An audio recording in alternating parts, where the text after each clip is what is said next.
VAT আরোপের প্রতিবাদে বৃহস্পতিবারও রাজধানীতে বেসরকারি বিশ্ববিদ্যালয় শিক্ষার্থীদের বিক্ষোভ, সড়ক অবরোধ, যানজটে স্থবির নগরে। ভ্যাট প্রত্যাহারের কোনো সুযোগ নেই, আবারও মন্তব্য অর্থমন্ত্রীর। শিক্ষার্থীদের টিউশন ফি বাড়বে না, দিতে হবে বিশ্ববিদ্যালয় কর্তৃপক্ষকে, জানিয়েছে এনবিআর।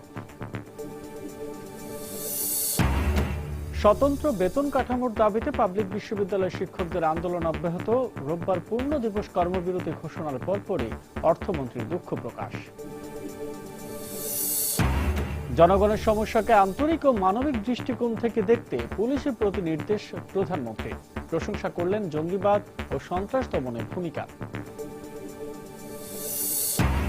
এবং দুর্নীতির 2 মামলার সাক্ষ্য গ্রহণ নিয়ে বেগম জিয়ার আইনজীবীদের অভিযোগ, বিচার প্রক্রিয়া নিয়ে সমালোচনা, মামলার তারিখ নিয়েও ভিন্ন মত।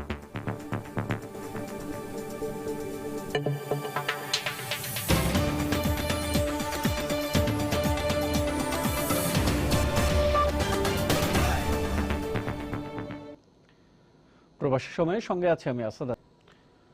বর্ধিত ভ্যাট প্রত্যাহারের দাবিতে রাজধানীতে বৃহস্পতিবারও বিক্ষোভ করেছে বিভিন্ন বেসরকারি বিশ্ববিদ্যালয় শিক্ষার্থীরা। এ সময় রাজধানী জুড়ে বিভিন্ন ক্যাম্পাসের বাইরে প্রধান সড়কে অবস্থান নেন ছাত্রছাত্রীরা। এদিকে বর্ধিত ভ্যাট প্রত্যাহারের কোনো সুযোগ নেই বলে জানিয়েছেন অর্থমন্ত্রী আবুল মাল আব্দুল মুহিত।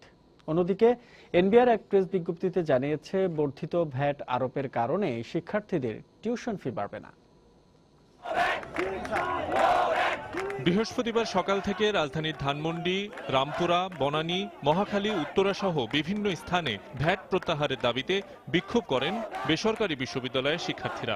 এ সময় তারা বর্ধিত ভ্যাট প্রত্যাহার না করা পর্যন্ত আন্দোলন চালিয়ে যাওয়ার ঘোষণা দেন। 7.5% ভ্যাট যদি আরোপ করা হয়, কিভাবে স্টুডেন্টরা এখানে পড়াশোনা করবে? শিক্ষা হচ্ছে জাতির মেরুদণ্ড, এই ভ্যাটটা আরোপ করে জাতির মেরুদণ্ডটা ভেঙে দেওয়ার চেষ্টা করছে। শিক্ষাটা হচ্ছে আমাদের একটা মৌলিক অধিকার, এটা কোনো পণ্য না। আমাদের একটা মৌলিক অধিকার আদায়ের জন্য আমরা একটা আন্দোলন করছি। শিক্ষার্থীদের অভিযোগ, এর মাধ্যমে উচ্চ শিক্ষাকে নিরুৎসাহিত করা হচ্ছে। আমাদের মাথা নিচু হয়ে যাচ্ছে যে যেই দেশ স্বাধীন দেশ, সেই স্বাধীন দেশে নাকি পড়ালেখা করার জন্য ভ্যাট দিতে হবে। যতক্ষণ পর্যন্ত সরকার এটা প্রত্যাহার না করবে, ততক্ষণ আমাদের আন্দোলন চলবে। এদিকে সিলেটে এক সংবাদ সম্মেলনে অর্থমন্ত্রী সাংবাদিকদের জানান, বর্ধিত ভ্যাট প্রত্যাহারের কোনো সুযোগ নেই। যে প্রাইভেট বিশ্ববিদ্যালয়ে পড়ে তার এভারেজ খরচ হলো দৈনিক 1000 টাকা এবং তার বিরাট অংশ হলো বেতন। সেখানে আমি 7.5% দাবি করেছি 750 টাকা, এবং এই 750 টাকা বিশ্ববিদ্যালয়কে দিতে হবে। তারা এই জন্যে যে আবার কি বাড়াবেন, ফিস বাড়াবেন, সেটা উচিত নয়। এদিকে দুপুরে জাতীয় রাজস্ব বোর্ড এনবিআর এক প্রেস বিজ্ঞপ্তির মাধ্যমে জানায়, বর্ধিত ভ্যাট আরোপের কারণে শিক্ষার্থীদের টিউশন ফি বাড়বে না। বর্তমানে আদায়কৃত টিউশন ফির মধ্যেও ভ্যাট যুক্ত আছে, যা পরিশোধ করছে বেসরকারি বিশ্ববিদ্যালয়গুলো। বর্ধিত ভ্যাটও বিশ্ববিদ্যালয়গুলোকেই পরিশোধ করতে হবে। বর্ধিত ভ্যাট প্রত্যাহারের দাবিতে বুধবার থেকে আন্দোলন করে আসছে বেসরকারি বিশ্ববিদ্যালয়ের শিক্ষার্থীরা। শফিক মোহাম্মদ, সময় সংবাদ, ঢাকা। এদিকে ভ্যাট প্রত্যাহারের দাবিতে রাজধানীর ধানমন্ডিতে রাপা প্লাজার সামনে বেসরকারি বিশ্ববিদ্যালয়ের শিক্ষার্থীদের বিক্ষোভ চলাকালে বৃহস্পতিবার রাতে স্থানীয় ছাত্রলীগ হামলা চালায় বলে অভিযোগ করা হয়েছে। ওই এলাকায় অবস্থানরত শিক্ষার্থীদের ওপর রাত 8টার দিকে হঠাৎ করে হামলা চালানো হয়। এ সময় বিক্ষোভকারীদের সঙ্গে সংঘর্ষের ঘটনাও ঘটে। 2 দফা সংঘর্ষের পর পুলিশ বিক্ষোভকারী ছাত্রদের ধাওয়া দিয়ে ছত্রভঙ্গ করে দেয়। এ সময় পুলিশের হাতে আহত হন এক শিক্ষার্থী। পরে তাকে চিকিৎসার জন্য ঢাকা মেডিকেল কলেজ হাসপাতালে নিয়ে যাওয়া হয়।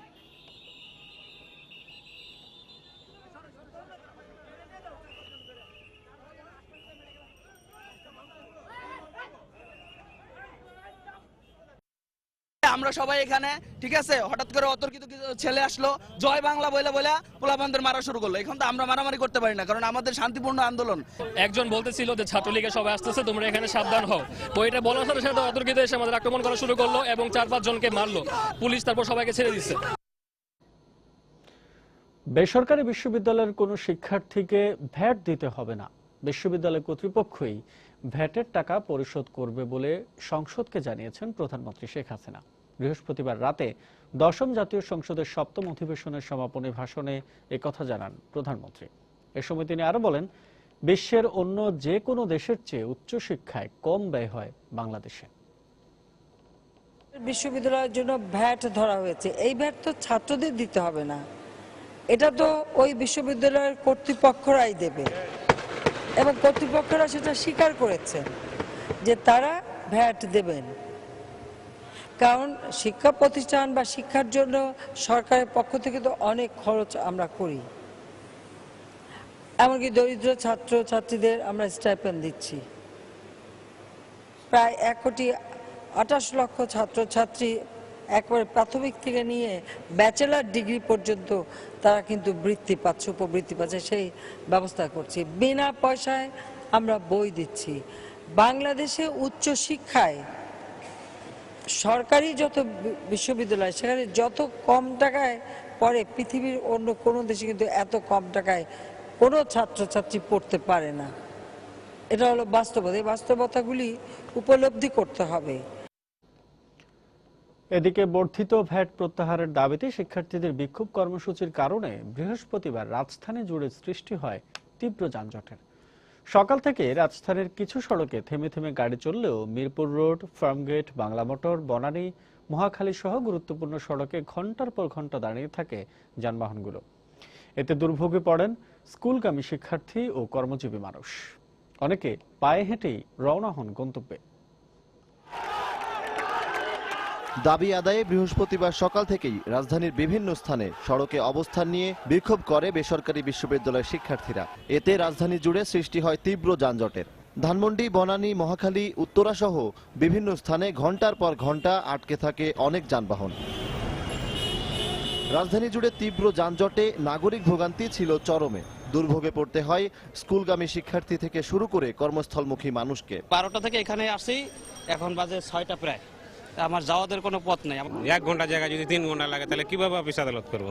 বাচ্চা তো স্কুলে ছুটি হয়েছে সেই 2টার সময়, মিরপুর স্কুলে আটকা পড়ে রয়েছে 5 ঘন্টা যাবো। গাড়ি জমা হইল 3200 টাকা। এই যে সকালবেলা আইসি, শেষ যা আইসি এগুলো খরচ মরচ করে শেষ। দীর্ঘ অপেক্ষার পর কাঙ্ক্ষিত যানবাহন না পেয়ে অনেকে পায়ে হেঁটেই রওনা দেন গন্তব্যে। কি করব, কিছু পাই না। মধ্যপাড়া থেকে আসলাম রিক্সা থেকে নামলাম। পরীক্ষা আছে বাচ্চার, যাইতে পারতেছি না। এটা কি দাবি আদায়ের পন্থা? আমার একটা কোশ্চেন সেটা নিয়ে। নাগরিক ভোগান্তি কমাতে সরকার দ্রুত কার্যকর পদক্ষেপ নেবে, এমনটাই প্রত্যাশা নগরবাসীর। সজল দাস, সময় সংবাদ, ঢাকা। স্বতন্ত্র বেতন কাঠামোর দাবিতে রোববার দেশের 37টি পাবলিক বিশ্ববিদ্যালয়ের পূর্ণ দিবস কর্মবিরতি ঘোষণা করেছে বিশ্ববিদ্যালয় শিক্ষক সমিতি ফেডারেশন। বৃহস্পতিবার সকালে ঢাকা বিশ্ববিদ্যালয়ের সূর্য সেন হলের প্রভোস্ট কার্যালয়ে ফেডারেশনের বৈঠক শেষে এই কর্মসূচি ঘোষণা করা হয়। তবে সব ধরনের পরীক্ষা কর্মসূচির আওতামুক্ত থাকবে বলে জানিয়েছেন শিক্ষক নেতারা। তারা আরো বলেন, নতুন বেতন কাঠামো ঘোষণার আগে থেকেই বিশ্ববিদ্যালয় শিক্ষকদের জন্য আলাদা বেতন কাঠামোর দাবি জানিয়ে আসছেন তারা, কিন্তু সেই দাবি না মেনে বরং তাদের আরো পিছিয়ে দেওয়া হয়েছে। এতে আন্দোলন করা ছাড়া আর কোনো বিকল্প তাদের নেই।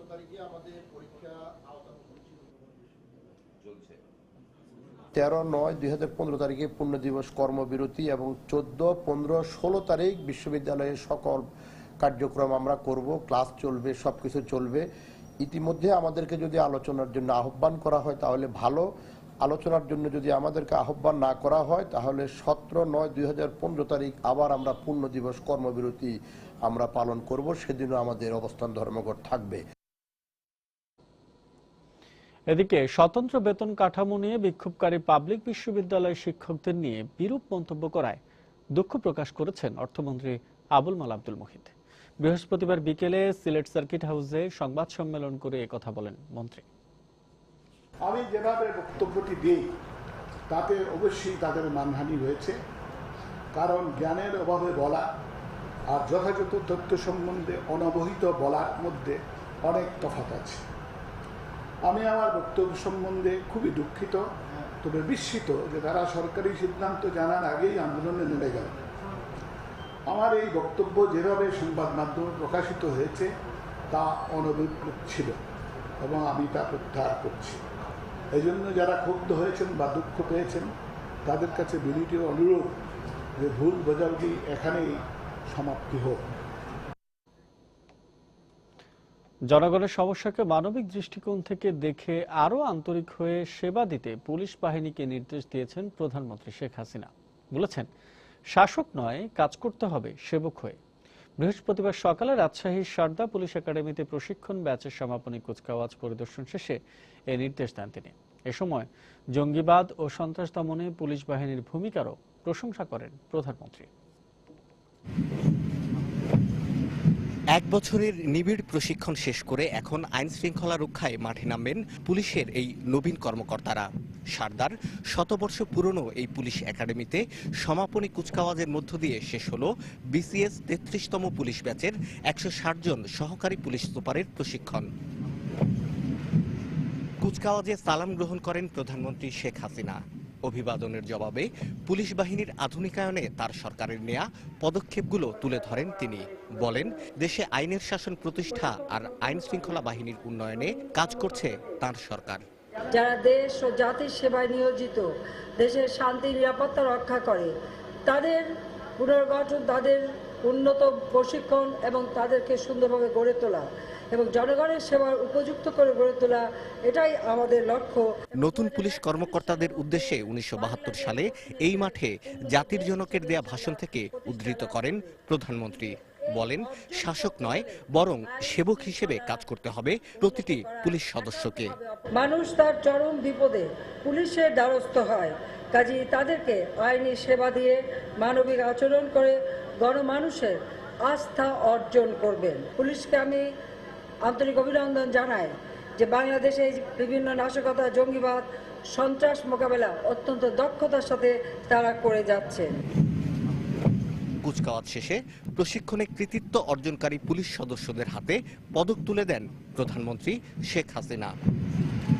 ব্রিটিশ রাজের উপনিবেশবাদের হাতিয়ার হয়ে নয় কিংবা পাকিস্তানি সামরিক জান্তার পেটোয়া বাহিনী হয়ে নয়, বরং বাংলাদেশের মুক্তিযুদ্ধে এদেশের পুলিশের যে গৌরবোজ্জ্বল ভূমিকা রয়েছে সেখান থেকে অনুপ্রেরণা নিয়ে নবীন এসব পুলিশ কর্মকর্তাদের আগামী দিনে পথ চলার পরামর্শ দিলেন প্রধানমন্ত্রী শেখ হাসিনা। শাহ আলী জয়, সময় সংবাদ, সারদা, রাজশাহী। প্রবাসী সময় আরো থাকছে। আবারও বাড়ল গণপরিবহনের ভাড়া, তবে বাসের সর্বনিম্ন ভাড়া 7 টাকায় বহাল। সিএনজি অটোরিকশায় প্রথম 2 কিলোমিটার 15 টাকা বেড়ে হলো 40, ক্ষুব্ধ যাত্রীরা। এবং উমরা করতে গিয়ে গত বছর সৌদি থেকে ফিরেননি 11,500 বাংলাদেশি, বন্ধ রয়েছে উমরা ভিসা। শতাধিক এজেন্সিকে কালো তালিকাভুক্ত করে লাইসেন্স বাতিলের প্রক্রিয়া শুরু। জিয়া চ্যারিটেবল ট্রাস্ট দুর্নীতি মামলায় বিধি বহির্ভূতভাবে সাক্ষ্য গ্রহণের অভিযোগ তুলে আদালতে প্রতিবাদ করেছেন বিএনপি চেয়ারপারসন বেগম খালেদা জিয়ার আইনজীবীরা। তারা বিচার প্রক্রিয়া নিয়ে সমালোচনা করেন। এদিকে বৃহস্পতিবার শুনানি শেষে মামলার পরবর্তী তারিখ নিয়ে ভিন্ন প্রতিক্রিয়া জানিয়েছেন বাদী ও বিবাদী পক্ষের আইনজীবীরা। জিয়া চ্যারিটেবল ট্রাস্ট ও জিয়া অরফানেজ ট্রাস্ট দুর্নীতি মামলায় হাজিরা দিতে বৃহস্পতিবার সকালে বকশীবাজারে স্থাপিত অস্থায়ী বিশেষ জজ আদালতে যান বিএনপি চেয়ারপারসন বেগম খালেদা জিয়া। এদিন সকাল 10:30 থেকে দুপুর 1টা পর্যন্ত চ্যারিটেবল ট্রাস্ট মামলায় 3 জন সাক্ষীকে জেরা করেন বেগম জিয়া সহ অন্য 2 আসামির আইনজীবীরা। এরপর এ মামলার 7 নম্বর সাক্ষীর সাক্ষ্য গ্রহণ শুরু হলে এর প্রক্রিয়া নিয়ে আপত্তি তোলেন বেগম জিয়ার আইনজীবীরা। এ নিয়ে প্রায় ঘণ্টাখানিক যুক্তিতর্ক শেষে বিষয়টির সুরাহা করেন বিচারক আবু আহমদ জমাদার। পরে এ নিয়ে গণমাধ্যমের সামনে ক্ষুব্ধ প্রতিক্রিয়া জানান বেগম জিয়ার আইনজীবীরা। 111 সময় বাংলাদেশে ক্যাঙ্গারি কোর্টে যেভাবে বিহেভ করেছে দুদক, একই রকম দুদক এখানে বেগম খালেদার মামলাতে একইভাবে বিহেভ করতে চায়। তারা আইন অনুযায়ী এখানে সাক্ষী প্রমাণ দিচ্ছে না।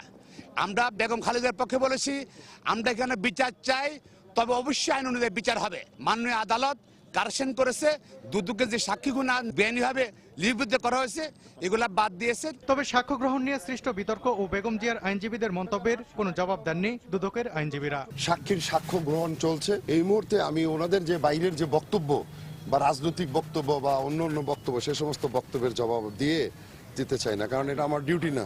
আগামী 17 সেপ্টেম্বর মামলার পরবর্তী সাক্ষ্য গ্রহণ ও শুনানির দিন ধার্য করেন আদালত। তারিখ নির্ধারণ নিয়েও বাদী ও বিবাদী পক্ষের রয়েছে ভিন্ন মত। আমরা আশ্চর্য হয়ে যাই সকল মামলায়, ইভেন এই আদালতে, এই মাননীয় বিচারক আদালতে যত মামলা পেন্ডিং বিচারাধীন আছে, কোন কোন মামলার 1 মাস 1.5 মাস পরে ডেট দেওয়া হচ্ছে। বেগম খালেদার মামলার 2 দিন 3 দিন 7 দিন পর ডেট দেওয়া হচ্ছে। একটি মামলার বয়স 8 বছর, একটি মামলার বয়স 5 বছর, তারপরেও এগুলো নিষ্পত্তি হয়নি। নিষ্পত্তির জন্য আমরা চেষ্টা করছি। সুতরাং দ্রুততা বলতে ওনারা যেটা বুঝেন আমরা সেটা বুঝি না। দুর্নীতির 2 মামলায় 75 কার্যদিবসের মধ্যে এ নিয়ে মোট 13 বার আদালতে হাজিরা দিলেন বেগম খালেদা জিয়া। সালাউদ্দিন সুমন, সময় সংবাদ, ঢাকা। আবারও বাড়ানো হলো গণপরিবহনের ভাড়া। বাসের ভাড়া প্রতি কিলোমিটারে 10 পয়সা বাড়িয়ে 1 টাকা 70 পয়সা নির্ধারণ করা হয়েছে, যা আগামী 1 অক্টোবর থেকে কার্যকর হবে। তবে বাসের সর্বনিম্ন ভাড়া 7 টাকাই বহাল থাকবে।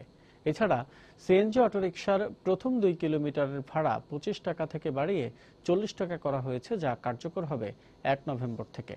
গ্যাসের দাম বাড়ার পরিপ্রেক্ষিতে বৃহস্পতিবার সকালে সচিবালয়ে গণপরিবহনের ভাড়া পুনর্নির্ধারণ বিষয়ে বিআরটিএর সুপারিশমালা পর্যালোচনা কমিটির সভা শেষে এ ঘোষণা দেন সড়ক পরিবহন ও সেতুমন্ত্রী ওবায়দুল কাদের।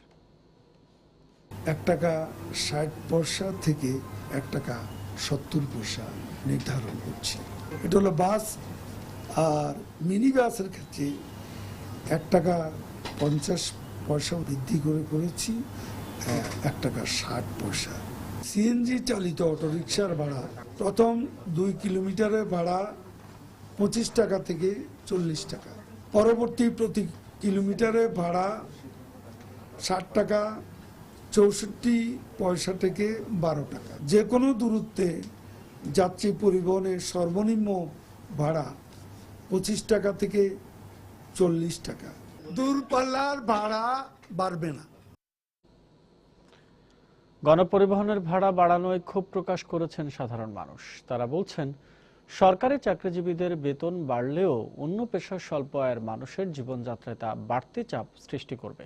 এদিকে অসাধু পরিবহন ব্যবসায়ীদের নজরদারির মধ্যে রাখার পরামর্শ বিশেষজ্ঞদের। 16 কোটি মানুষের দেশে আয় বেড়েছে মাত্র 21 লাখ সরকারি চাকরিজীবীর। বাকিদের সমহারে আয় না বাড়লেও দিন দিন ভারী হচ্ছে ব্যয়ের পাল্লা। সম্প্রতি গ্যাস এবং বিদ্যুতের দাম বাড়ানোর প্রভাবে বাসাবাড়িতে গুনতে হচ্ছে অতিরিক্ত ভাড়া। খরচ বেড়েছে অনেক ক্ষেত্রেই। তার উপর সাধারণ মানুষের নিত্যদিনের বাহন গণপরিবহনের ভাড়া বাড়ানোর ঘোষণা। সবকিছু মিলিয়ে যেন দিন দিন অসহনীয় হয়ে উঠছে জীবনযাত্রা। ওনরা যদি 5 টাকা বাড়ায়, ওনরা পাবলিক বাস এবং সিএনজি 25 টাকা বাড়াই ফেলবে। 25 টাকার ভাড়া 40 টাকা দিতে হবে। যে টাকা ব্যয় হচ্ছে সেটা দিয়ে ঘর ভাড়া চলে যাচ্ছে। দেন আবার যদি আমাদের বাস ভাড়া বেড়ে যায়, তাহলে আমাদের জন্য খুব ইফেক্টিভ হয়ে যাচ্ছে এটা। 1 টাকার জায়গায় ওরা মনে করেন 2 টাকা 3 টাকাও ভাড়া বেশি নিতেছে। আর আমরা তো বাবা মার কাছ থেকে টাকাই না ঢাকা শহরে খরচ করি, তো নরমালি আমাদের জন্য তো এটা বিশাল একটা হেজিটেশনের জিনিস। ভাড়া বাড়ানোর সুযোগে অসাধু পরিবহন ব্যবসায়ীরা যেন অতিরিক্ত ভাড়া আদায় করতে না পারে, সেদিকে নজর রাখার পরামর্শ বিশ্লেষকদের। সরকারের বেতন যেহেতু বাড়ানো হয়েছে, বেসরকারি যারা চাকরি করে, যাদের সংখ্যা সরকারের চেয়ে অনেক বেশি, তাদের বেতন যাতে কিছুটা হলেও আনুপাতিক হারে বাড়ানো যায়, সেদিকে আমার মনে হয় সরকারের একটা দৃষ্টি দেওয়া অতীব প্রয়োজন। যেই ভাড়া বৃদ্ধি করুক না কেন, ওই ভাড়া বৃদ্ধি তো চলে না, তারা তাদের ইচ্ছা অনুযায়ী ভাড়া বৃদ্ধি করে। এই জিনিসগুলো অবশ্যই নিয়ন্ত্রণ করতে হবে। জনগণকে ভোগান্তিতে পড়তে হয়, সরকার এমন কোনো সিদ্ধান্ত নেবে না, এমনটাই প্রত্যাশা সাধারণ মানুষের। জুনায়েদ আল হাবিব, সময় সংবাদ, ঢাকা। পবিত্র উমরাহ পালনে গিয়ে গত বছর সৌদি আরব থেকে ফেরত আসেনি প্রায় 11,500 বাংলাদেশি। সৌদি সরকারের তদন্তে এই ঘটনা ধরা পড়ার পর গত মার্চ মাস থেকে বাংলাদেশিদের জন্য উমরাহ ভিসা বন্ধ করে দেয়া হয়। একই সঙ্গে 104টি উমরাহ এজেন্সির বিরুদ্ধে ব্যবস্থা নেওয়ার জন্য ধর্ম মন্ত্রণালয়কে চিঠি দেওয়া হয়। এর পরিপ্রেক্ষিতে ট্রাভেল এজেন্সিগুলোকে কালো তালিকাভুক্ত করে লাইসেন্স বাতিলের প্রক্রিয়া শুরু করেছে ধর্ম বিষয়ক মন্ত্রণালয়। এদিকে দায়ী এজেন্সিগুলোর বিরুদ্ধে দ্রুত ব্যবস্থা নিয়ে উমরাহ ভিসার উপর নিষেধাজ্ঞা প্রত্যাহারের ব্যবস্থা নেওয়ার জন্য দাবি জানিয়েছেন এজেন্সির মালিকেরা। ইকরামুল কবিরের রিপোর্ট। হজের মৌসুমে 3 মাস ছাড়া বছরের 9 মাস জুড়ে উমরা ভিসা উন্মুক্ত রাখে সৌদি সরকার। গত বছর উমরা ভিসায় সৌদি আরবে যাওয়া 11,485 জন বাংলাদেশি দেশে ফেরত আসেনি। বিষয়টি সৌদি সরকারের কাছে ধরা পড়লে মার্চ মাস থেকে একমাত্র বাংলাদেশিদের জন্য উমরা ভিসা বন্ধ করে দেয়। এতে প্রকৃত উমরা পালনকারীরা পড়েছেন ভোগান্তিতে। সরকার যদি এই বিষয়টাকে গুরুত্ব না দেয়, তাইলে স্বাভাবিকভাবে ধর্মপ্রাণ মানুষের মধ্যে একটা ক্ষোভের সঞ্চার হবে এবং এর একটা নেতিবাচক প্রভাব পড়বে। অনেকক্ষণ আমাকে স্টে করেছে ওরা, ওদের অফিসে অলমোস্ট 11 to 12 আওয়ার্স ওখানে ছিলাম।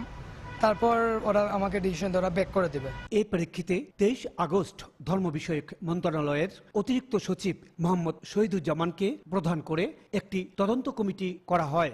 তবে কালো তালিকাভুক্ত এক এজেন্সির মালিকের দাবি, ওমরা শেষে কেউ সৌদি আরব থেকে গেলে তার দায়িত্ব এদেশের কোনো এজেন্সির নয়। যে কোনো কারণে আত্মীয় স্বজন বা কিছু স্ট্রে করে বা স্ট্রে করে, এটা আমরা আর তেমন কিছু করার থাকে না, কারণ কাউন্টার পার্ট এজেন্সির কাছে আমরা সব জায়গায় দিলাই এবং তারাই এরা ব্যাক করিয়া। ট্রাভেল এজেন্সির এই নেতা কালো তালিকাভুক্ত কোনো ওমরা এজেন্সিকে সহযোগিতা না দেওয়ার কথা জানালেন। যারা উমরার নামে মানব পাচার করেছে, আমরা আতাবের পক্ষ থেকে কোনো সহযোগিতা এদেরকে করব না এবং আমরা এদেরকে ঘৃণা করি যারা আমাদের দেশের ভাবমূর্তি সৌদি আরব সহ বহির্বিশ্বে নষ্ট করেছে। অন্যদিকে ওমরা এজেন্সির এই মালিক দ্রুত কালো তালিকাভুক্ত এজেন্সির বিরুদ্ধে ব্যবস্থা নেয়ার দাবি জানান। যারা এইটা করেছেন বিভিন্ন এজেন্সিদেরকে গত 1 সেপ্টেম্বর এবং 3 সেপ্টেম্বর তাদেরকে ডাকা হয়েছে। সঠিকভাবে যদি গভর্নমেন্ট পদক্ষেপ না নেন তাহলে সৌদি গভর্নমেন্টও কিন্তু আমাদের উমরা খুলবে না। উমরা ভিসায় গত বছর 42,000 এবং চলতি বছর মার্চ মাস পর্যন্ত 20,000 বাংলাদেশি সৌদি আরব যান। ইকরামুল কবির, সময় সংবাদ, সিলেট। এবার প্রবাসের খবর। ফ্রান্সের প্যারিসে বন ও পরিবেশ মন্ত্রী আনোয়ার হোসেন মঞ্জুকে সংবর্ধনা দেওয়া হয়েছে। অনুষ্ঠানে সভাপতিত্ব করেন ফ্রান্স আওয়ামী লীগের সভাপতি বেনজির আহমেদ সেলিম। ফ্রান্স আওয়ামী লীগের সাধারণ সম্পাদক আবুল কাশেমের পরিচালনায় সভায় বক্তব্য রাখেন ফ্রান্সে বাংলাদেশের রাষ্ট্রদূত এম শহীদুল ইসলাম, ফ্রান্স আওয়ামী লীগের সহসভাপতি ওয়াহিদ বারি তাহের। এ সময় পরিবেশ মন্ত্রী বলেন, 2021 সালের মধ্যে বাংলাদেশকে একটি মডেল রাষ্ট্র হিসেবে গড়ে তুলতে আওয়ামী লীগ সরকার ক্ষমতায় এসেছে।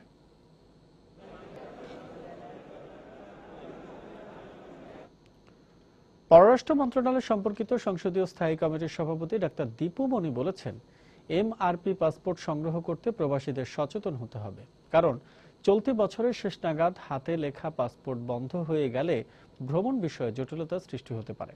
দুবাইতে বাংলাদেশ দূতাবাসে আয়োজিত এক অনুষ্ঠানে তিনি এ বিষয়ে সবাইকে সজাগ থাকার আহ্বান জানান। বাংলাদেশের কনসাল জেনারেল মাসুদুর রহমানের সভাপতিত্বে ও প্রথম সচিব শ্রম মিজানুর রহমানের সঞ্চালনায় সভায় বিশেষ অতিথি হিসেবে বক্তব্য রাখেন সাবেক বিমান ও পর্যটন মন্ত্রী অবসরপ্রাপ্ত lieutenant colonel Faruk Khan MP, সংসদ সদস্য গোলাম ফারুক খন্দকার, মোহাম্মদ সোহরাবুদ্দিন ও রাষ্ট্রদূত ডক্টর মোহাম্মদ ইমরান। সভায় আগত প্রবাসীদের নানা প্রশ্নের উত্তর দেন অতিথিরা। বাংলাদেশের সেনাবাহিনী প্রধান আবু বেলাল মোহাম্মদ শফিউল হক শান্তি নিকেতন পরিদর্শন করেছেন। বৃহস্পতিবার দুপুরে কলকাতা থেকে ভারতীয় সেনার বিশেষ হেলিকপ্টারে তিনি বোলপুর পৌঁছান। সেনাবাহিনী প্রধানের স্ত্রী এ সময় তার সঙ্গে ছিলেন। হেলিপ্যাড থেকে সেনাপ্রধানকে বরণ করে বিশ্বভারতীর ক্যাম্পাসে নিয়ে যান উপাচার্য সুশান্ত দত্তগুপ্ত। সেনাপ্রধান উত্তরায়ণ, কলাভবন, সঙ্গীত ভবন ছাড়াও বিশ্বভারতী, আম্রকানন, কবির শয়ন কক্ষ ঘুরে দেখেন। শান্তিনিকেতনে নির্মাণাধীন বাংলাদেশ ভবনের স্থানও ঘুরে দেখেন তিনি। পরে বিশেষ হেলিকপ্টারে কলকাতায় ফিরে যান তিনি। কলকাতায় ফেরার আগে কবিগুরু রবীন্দ্রনাথ ঠাকুরের হাতে গড়া শিক্ষা প্রতিষ্ঠান শান্তিনিকেতন দেখে মুগ্ধ হয়েছেন বলে মন্তব্য করেন তিনি।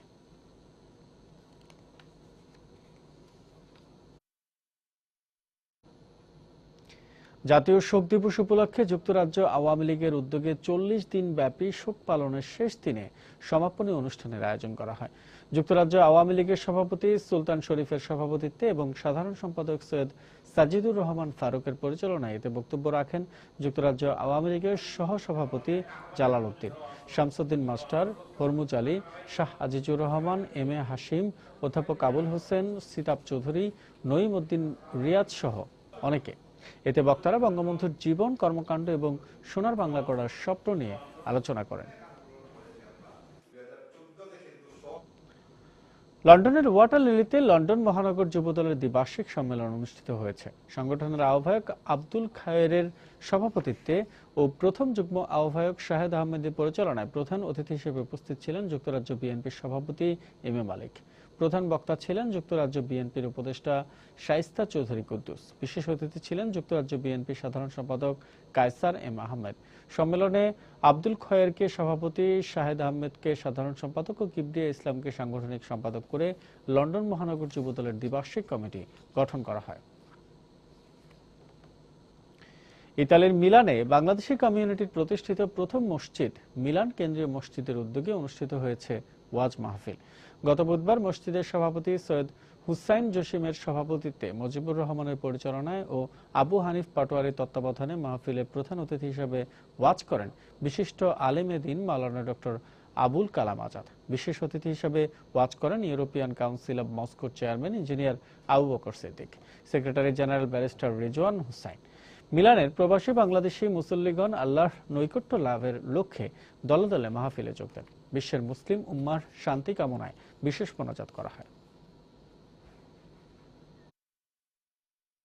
হাসপাতাল ও ওষুধের দোকান সহ বিভিন্ন স্থানে ভেজাল ও মেয়াদ উত্তীর্ণ ওষুধের বিরুদ্ধে আইনশৃঙ্খলা রক্ষা বাহিনীর অভিযান আরও জোরদার করার নির্দেশ দিয়েছেন স্বাস্থ্যমন্ত্রী মোহাম্মদ নাসিম। বৃহস্পতিবার বিকেলে সচিবালয়ে ভেজাল ওষুধ প্রতিরোধে আয়োজিত এক সভায় একথা বলেন তিনি। লাইসেন্স এবং লাইসেন্স ছাড়াও কিছু অবৈধ দোকানপাট আছে, ওষুধের দোকান আছে, আপনি সবাই জানেন, কারখানাও হয়ে গেছে, যেগুলোর বিরুদ্ধে আমরা ব্যবস্থা নেই, আইনত ব্যবস্থা নেওয়া হয়। অনেক ক্ষেত্রে দেখা যায় কোর্ট অনেক সময় এ ব্যাপারে এমন সব নিষেধ জারি করে যার ফলে অনেক আগানো যায় না। তাই মনে করি যে আমাদের অনেকগুলো সমস্যা আছে, সমস্যাগুলো চিহ্নিত করা হবে। আমি সবার সহযোগিতা চাই। আইন শৃঙ্খলা রক্ষা বাহিনীর সমন্বয় টাস্ক ফোর্স তারা বিভিন্ন অভিযান চালিয়েছে এবং অনেক হাসপাতালে, অনেক স্বাস্থ্য কমপ্লেক্সে, দোকানে এই ধরনের ভেজাল বা নিষিদ্ধ ওষুধ বিক্রির দায়ে অনেকের বিরুদ্ধে শাস্তিমূলক ব্যবস্থা নেওয়া হয়েছে, জরিমানা করা হয়েছে। এমনকি নামকরা হাসপাতালেও এই ব্যাপারে বাদ যায়নি। এই অভিযানটা আরো জোরদার করতে হবে, আরো বেশি ব্যাপকভাবে করতে হবে। আপাতত গ্রাহকদের সিম নিবন্ধন করতে হবে না। আগামী রোববার থেকে মোবাইল ফোন অপারেটর ও জাতীয় পরিচয়পত্র কর্তৃপক্ষ গ্রাহকদের সিম ও সিমের তথ্য যাচাই বাছাই শুরু করবে। তবে যাচাই বাছাই শেষে সব বৈধ গ্রাহকদেরই সিম নিবন্ধন করতে হবে। বৃহস্পতিবার বিকেলে সচিবালয়ে মোবাইল ফোন অপারেটর বিটিআরসির জাতীয় পরিচয়পত্র প্রদানকারী কর্তৃপক্ষের সঙ্গে বৈঠক শেষে সাংবাদিকদের এ তথ্য জানিয়েছেন ডাক ও টেলিযোগাযোগ প্রতিমন্ত্রী অ্যাডভোকেট তারানা হালিম। আপাতত আমরা রোববার দিন জনগণকে সংশ্লিষ্ট করছি না। আমরা প্রসেসটা শুরু করছি রোববার থেকে। এভাবেই মোবাইল ফোনের অপারেটর যারা আছেন তারা তাদের যে সিমগুলো আছে সেই সিমগুলোর তালিকা বা ডাটাবেসগুলো তারা প্রদান করবেন এনআইডিকে, এবং এনআইডি তাদের যে ডাটাবেস আছে সেটার সঙ্গে তারা মিলিয়ে দেখবেন। তারা এটি দেখবার পর আবার মন্ত্রণালয়ে প্রেরণ করবেন, কপি দেবেন বিটিআরসিকে যে এই সিমগুলো ফেক আইডির বিপরীতে নিবন্ধীকৃত হয়েছে। ব্লগার অভিজিৎ রায় ও অনন্ত বিজয় দাস হত্যায় জড়িত সন্দেহে আনসারুল্লাহ বাংলা টিমের বর্তমান প্রধান মোহাম্মদ আবুল বাশার সহ 3 জনকে গ্রেফতার করেছে র্যাব। বৃহস্পতিবার সকালে রাজধানীর ফকিরাপুল এলাকা থেকে তাদের গ্রেফতার করা হয়। গোয়েন্দা তথ্যের ভিত্তিতে ভোর 5টা রাজধানীর ফকিরাপুল এলাকায় অভিযান চালায় র্যাব 3। এ সময় আনসারুল্লাহ বাংলা টিমের প্রধান মোহাম্মদ আবুল বাশার, সংগঠনটির মিডিয়া শাখায় কর্মরত জুলহাস বিশ্বাস ও জাফরান আল হাসানকে গ্রেফতার করে তারা।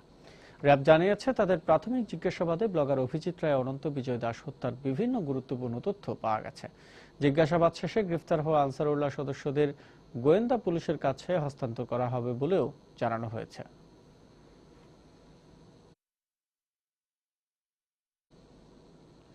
জঙ্গি সংগঠন হামজা ব্রিগেডকে অর্থায়নের অভিযোগে গ্রেফতার গার্মেন্টস ব্যবসায়ী এনামুল হক আদালতে 164 ধারা জবানবন্দি দিয়েছেন।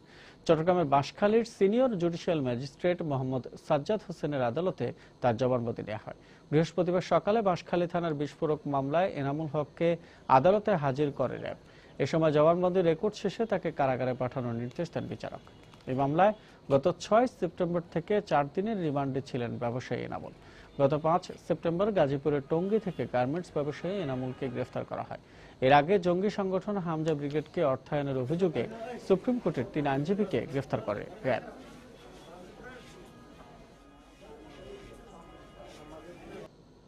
এবারে দেশের বাইরের খবর। অভিবাসন নীতি অনুকূল হওয়ায় এবার শরণার্থীদের ঢল সুইডেনমুখী। সুইডেনে ঢুকতে জার্মানি ও ডেনমার্ককে রুট হিসেবে ব্যবহার করছে তারা। এই পরিস্থিতিতে আশ্রয় প্রার্থীদের চাপ সামাল দিতে হিমশিম খাওয়ায় জার্মানির সঙ্গে সব রেল ও সড়ক পথ বন্ধ করে দিয়েছে ডেনমার্ক সরকার। এদিকে ইউরোপীয় কমিশনের প্রস্তাব অনুযায়ী 20,000 শরণার্থীকে আশ্রয় দেবার ঘোষণা দিয়েছেন স্পেনের প্রধানমন্ত্রী মারিয়ানো রাজয়। এর আগে ইইউভুক্ত দেশগুলোকে কোটার ভিত্তিতে 1,60,000 শরণার্থী ভাগ করে নেয়ার প্রস্তাব দেয় ইউরোপীয় কমিশন। ডেনমার্ক জার্মানি মহাসড়ক ধরে চলমান এই শরণার্থীদের গন্তব্য সুইডেন। অভিবাসন নীতি অনুকূল হওয়ায় সন্তানদের নিরাপদ ভবিষ্যৎ আর উন্নত জীবনের টানে জার্মানি ছেড়ে সেখানেই যেতে চাইছেন শরণার্থীরা। বুধবার সুইডেনের উদ্দেশ্যে জার্মানি ছেড়ে আসা প্রায় 2 শতাধিক শরণার্থীবাহী 3টি ট্রেন ডেনমার্কের রডবি শহরে আটকে দেয় দেশটির পুলিশ। এ সময় শরণার্থীদের ট্রেন থেকে নামতে বলা হলে অস্বীকৃতি জানায় তারা। যে কোনো মূল্যে তারা সুইডেন যেতে চান। সুইডেনগামী শরণার্থীদের ঢল সামাল দিতে এদিন ডেনমার্ক সরকার জার্মানির সঙ্গে দেশটির সব রেল ও সড়ক পথ বন্ধ করে দেয়। এতে অবশেষে পায়ে হেঁটেই রওনা হন শত শত শরণার্থী। ইউরোপীয় কমিশনের প্রস্তাব অনুযায়ী 20,000 শরণার্থীকে আশ্রয় দেওয়ার ঘোষণা দিয়েছেন স্পেনের প্রধানমন্ত্রী মারিয়ানো রাজয়। যদিও এক্ষেত্রে ইউরোপীয় কমিশনের সঠিক দিক নির্দেশনা প্রয়োজন বলেও মন্তব্য করেন তিনি। কোটার ভিত্তিতে শরণার্থীদের আশ্রয় দেওয়ার বিষয়ে ইউরোপীয় কমিশনের নতুন প্রস্তাবের প্রতি আমরা সমর্থন জানাই। তবে ঠিক কোন প্রক্রিয়ায় কয়টি ধাপে এসব শরণার্থীদের পুনর্বাসিত করা হবে এ বিষয়ে ইউরোপীয় কমিশনের সঠিক দিক নির্দেশনা প্রয়োজন। সবাই চাইবে যে যার মতো এদেরকে পুনর্বাসিত করতে। তবে আমি মনে করি এক্ষেত্রে ইউরোপীয় কমিশনের তত্ত্বাবধানে একটি সমন্বিত প্রক্রিয়া প্রয়োজন।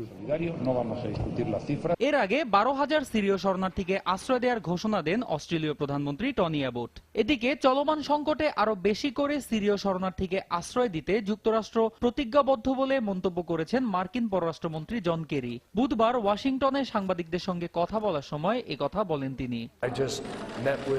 বিগত কয়েক বছরে যুক্তরাষ্ট্র বহু সংখ্যক সিরীয় শরণার্থীকে আশ্রয় দিয়েছে। ইউরোপে চলমান শরণার্থী সংকটে যুক্তরাষ্ট্র আরো বেশি করে শরণার্থীদের আশ্রয় দেওয়ার ব্যাপারে প্রতিজ্ঞাবদ্ধ। আমরা আমাদের সক্ষমতা অনুযায়ী সংকট সমাধানে সর্বোচ্চ চেষ্টা করব। এর আগে ইউরোপমুখী অভিবাসীদের চাপ সামাল দিতে ইউভুক্ত দেশগুলোকে কোটার ভিত্তিতে 1,60,000 শরণার্থী ভাগ করে নেয়ার প্রস্তাব দেন ইউরোপীয় কমিশনের প্রেসিডেন্ট জন-ক্লদ জাঙ্কার। বুধবার স্টেট অব দি ইউনিয়নের ভাষণে অভিবাসী সংকট সমাধানে নতুন এই পরিকল্পনা তুলে ধরেন তিনি। অন্যয় কর্মকার, সময় সংবাদ।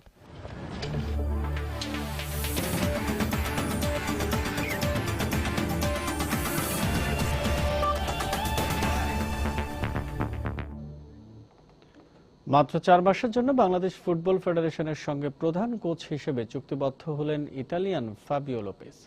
তার সঙ্গে একই মেয়াদে সহকারী কোচ কস্তান্তিনো জুকারনি এবং ফিজিও ট্রেনার অ্যাঞ্জেলো পাভিয়া চুক্তিবদ্ধ হয়েছেন। আর নতুন দায়িত্বকে চ্যালেঞ্জ বলে উল্লেখ করলেন লোপেজ। বাফুফে ভবনে এই চুক্তি অনুষ্ঠান হয়।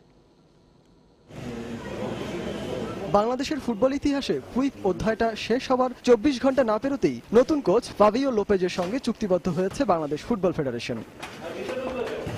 ডাচ ফুটবলীয় কৌশল ভেঙে এবার ইতালিয়ান ছন্দে ফুটবল কাঠামো তৈরি করার চেষ্টা দেশের ফুটবলের কর্তা প্রতিষ্ঠানটির। কোচিং স্টাফ হিসেবে তার সাথে সহকারী হিসেবে রয়েছেন স্বদেশী কস্তান্তিনো জুকারনি ও ফিজিও ট্রেনার অ্যাঞ্জেলো পাভিয়া। বাংলাদেশের 24তম কোচ ও 16তম বিদেশি কোচ হিসেবে দায়িত্ব নিলেন লোপেজ। খেলোয়াড়ি জীবনে গোলরক্ষক হিসেবে দায়িত্ব পালন করা লোপেজ বাংলাদেশে আসার আগে ইতালিয়ান ক্লাব AS রোমার একাডেমির দায়িত্ব পালন করেছেন। এছাড়া ইন্দোনেশিয়া, মালয়েশিয়া ও লিথুনিয়ার ঘরোয়া লিগের বিভিন্ন ক্লাব কোচ হিসেবে দায়িত্ব পালন করেছেন লোপেজ। আর বাংলাদেশে এসে বাফুফের সাথে কাজ করার চ্যালেঞ্জটা যে তিনি নিতে প্রস্তুত তা সাফ জানিয়ে দিলেন মামুনুলদের এই প্রথম ইতালিয়ান কোচ। আমি চ্যালেঞ্জ নিতে প্রস্তুত। ফুটবলে আপনি যদি একটি গোল করেন তাহলে আপনি দ্বিতীয় গোলের জন্য চেষ্টা করবেন। আমি ঠিক সেভাবেই এগোবো। আগে ফুটবলারদের ফিটনেস দেখি, তারপর কৌশল ঠিক করব। আর বয়স ভিত্তিক দলগুলো থেকেও ফুটবলার তুলে আনতে হবে। কাজটা খুবই কঠিন। 4 মাস পর্যাপ্ত সময় না হলেও চেষ্টা তো আমি করবই। আর বাফুফে ক্রুইফের সাথে চুক্তি না বাড়ানোর স্পষ্ট কোনো ব্যাখ্যা দিতে না পারলেও সহকারী কোচ ও গোলরক্ষক কোচ হিসেবে যে সাইফুল বাড়ি টিটু ও শোয়েসলারি থাকবেন সেটি নিশ্চিত করেছে ফেডারেশন। আর এই কোচিং স্টাফদের হাতে অনূর্ধ্ব 19 ও অনূর্ধ্ব 16 দলের দায়িত্ব থাকায় বেশ আশাবাদীও federation. Dutch style, Italian style, আমরা ডাচ কিংবা ইতালিয়ান স্টাইল নয়, গুরুত্ব দিয়েছি ফুটবলকে। ইউরোপিয়ান ফুটবল যেহেতু এই প্রতিযোগিতামূলক বিশ্বে বেশ জনপ্রিয়, তাই সেটিকেই অনুসরণ করা আমাদের লক্ষ্য। আশা করি এই নতুন কোচিং স্টাফরা আমাদের প্রত্যাশা পূরণ করতে পারবেন। গুঞ্জন রয়েছে এই 3 কোচকে পুষতে মাসে $15,000 গুনতে হবে বাফুফেকে। সজল মিত্র, রিচার্ড, সময় সংবাদ, ঢাকা। কোচ হওয়ার জন্য শ্রীলঙ্কা ক্রিকেট বোর্ড থেকে কোনো আনুষ্ঠানিক প্রস্তাব দেয়া হয়নি বলে জানিয়েছেন বাংলাদেশ জাতীয় ক্রিকেট দলের কোচ চান্ডিকা হাথুরুসিংহে। তাছাড়া এই মুহূর্তে বাংলাদেশের সঙ্গে কাজ করে তিনি শতভাগ খুশি বলেও জানান। বৃহস্পতিবার দুপুরে মিরপুর স্টেডিয়ামে সংবাদ সম্মেলনে এসব কথা জানান তিনি। পাশাপাশি ঘরের মাঠের সুবিধা কাজে লাগিয়ে অস্ট্রেলিয়াকে বধ করার জন্য মুশফিক সাকিবদের সামনে এটাই মোক্ষম সুযোগ বলেও মন্তব্য করেন Hathurusingha. No official contact has made to me. Sri Lanka cricket board থেকে কোচ হওয়ার প্রস্তাব নিয়ে আমার সাথে কেউ আনুষ্ঠানিক যোগাযোগ করেনি। সত্যি বলতে আমি বাংলাদেশ ক্রিকেট বোর্ডের সাথে কাজ করে শতভাগ সন্তুষ্ট। আমি এই মুহূর্তে অস্ট্রেলিয়া সিরিজ নিয়ে ভাবছি, চেষ্টা করছি কিভাবে অজিদের বিপক্ষে ভালো করা যায়। আমার মতে এখন বাংলাদেশ যে ফর্মে আছে তাতে নিজেদের চেনা পরিবেশকে কাজে লাগিয়ে অস্ট্রেলিয়ার বিপক্ষে জয় পেতে এটাই ছেলেদের জন্য মোক্ষম সুযোগ। এ মাসে এ দলের ভারত সফরে তারুণ্য নির্ভর দল করা হয়েছে, কারণ ভারতের এ দল বেশ শক্তিশালী। ওখানে ভালো করতে পারলে সেটা বাংলাদেশের ক্রিকেটের জন্য ইতিবাচক হবে। And at this stage, I'm very happy with what I'm doing. প্রবেশের সময় পর্যায়ে শীর্ষ সংবাদ জানিয়ে দিচ্ছি আরো একবার। ভ্যাট আরোপের প্রতিবাদে বৃহস্পতিবার রাজধানীতে বেসরকারি বিশ্ববিদ্যালয়ের শিক্ষার্থীদের বিক্ষোভ, সড়ক অবরোধ, যানজটে স্থবির নগরে।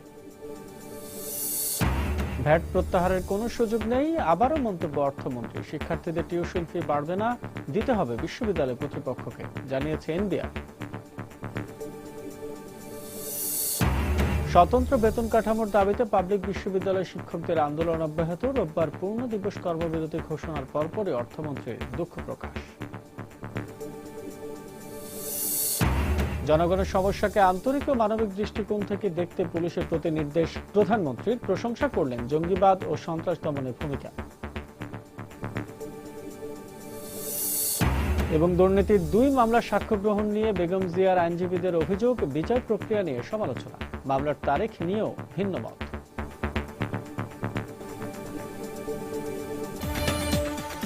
এই ছিল প্রবাসের সময়। যে কোনো খবর পেতে ভিজিট করুন সময়নিউজ.টিভি। যে কোনো বাংলা লিংক, রবি ও সিটিজেন নম্বর থেকে সময় সংবাদের খবর, অনুষ্ঠান সূচি জানতে এবং যে কোনো তথ্য সময়